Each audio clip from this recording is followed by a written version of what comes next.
So hello guys, welcome back to the channel. In this video we'll cover another amazing lab, that is structured data prediction using Vertex AI. So first of all, click on start lab and you have to just open the cloud console in incognito window. Let me show you how you have to do.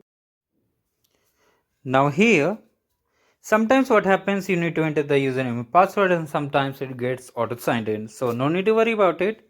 Just click on I understand and just move to the console. Now here basically sometimes you may get any pop-up like you have to just agree the terms and conditions.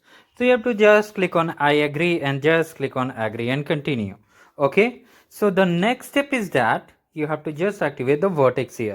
From the navigation menu, Vertex AI, and just click on the dashboard. We have to enable all the recommended APIs first of all. Then only we'll move forward to the next step. Just click on enable all recommended APIs. Here you can see it's there. You have to just click on it. Now once all the APIs enabled, it will show like this only. You don't have to worry.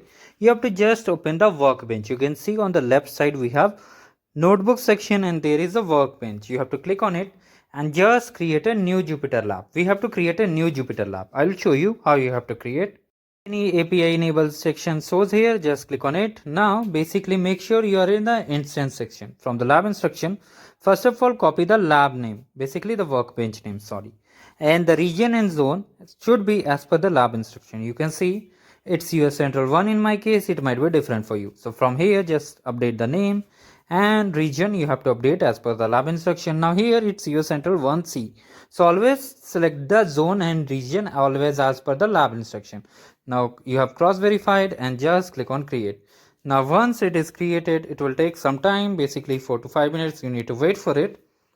And once it is created, we'll move forward to the next step. Okay. So basically wait for it to get created. Now make sure you are doing it in instance section. You can see the highlighted part is instance section.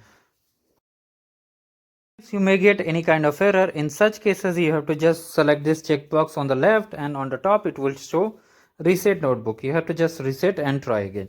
Now we have to just wait for it to get completed and then you will open the Jupyter lab and do the next step of this lab. So just stay tuned. Meanwhile, in case you haven't subscribed the channel yet, do subscribe it, like it and share with your community members. I hope you are enjoying the lab.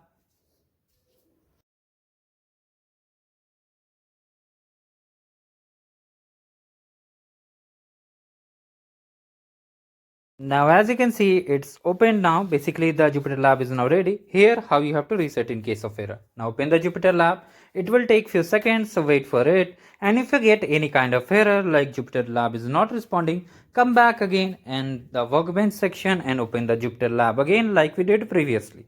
Now here basically we have to clone the repository. I will show you how you have to clone it. The task number 3 on the lab instruction, copy it, and from here click on this plus icon, the notebooks, Python 3 notebook, and in the shell just paste it like this. Now here run this play button and it will start to download all the repository. Now what you can do, you can wait for this to complete, and sometimes what happens, if you check the score, you are able to get the score without any issue. Now I will recommend wait for the report to cloned completely and then you can check the score. So that's how we have to do it. Okay, I hope you are enjoying. Do like the video and subscribe the channel. If you face any error, do let me know in the comment section.